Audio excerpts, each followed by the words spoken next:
10-15 жыл ороза кармабаса, кейін анын казасын кармап бериш керекпи? Же башка жолдору дагы барбы дейт. Ооба, эгерде кайсыл бир киши бойго жеткенден кийин аны биз балагатка жетүү деп айтабыз. Анан балагатка жетүүнү да кыскача айтып береликчи.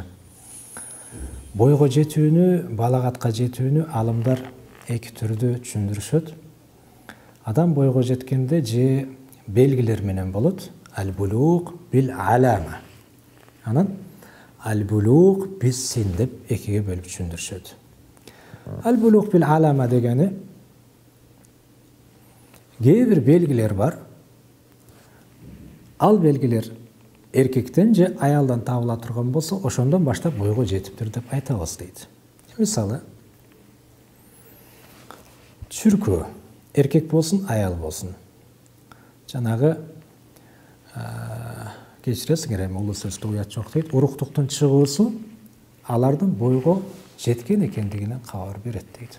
Же үйлөнгөн болсо эркек киши, анан ошол аялынын боюна бүтүп калса, ал дагы ошондо эркеги дагы, аялы дагы бойго жеткен экендигинен кабар берет.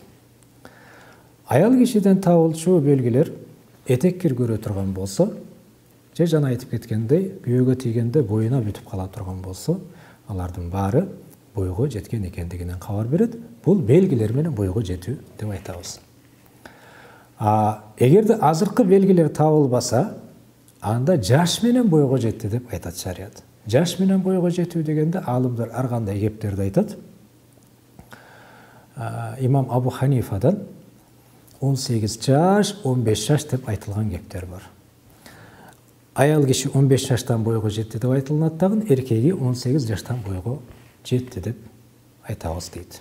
Эгер жанагы белгилер табылбаса, бирок окуучуларынан ушундай бир кабар айтылат.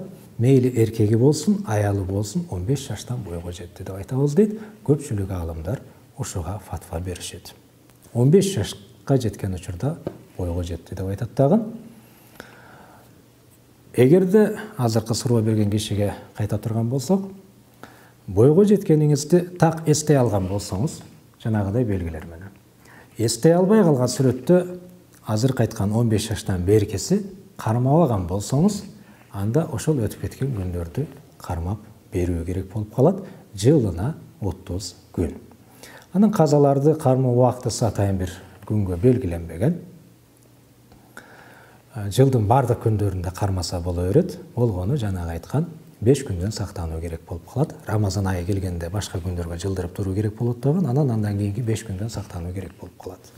Ороза айт, Курбан айт, анан Курбан айттан кийинки 3 күндөн сактанып калган күндө кармай берет. Саллаллаху таала аля расулина Мухаммад ва аля алихи ва асхабихи ажмаин.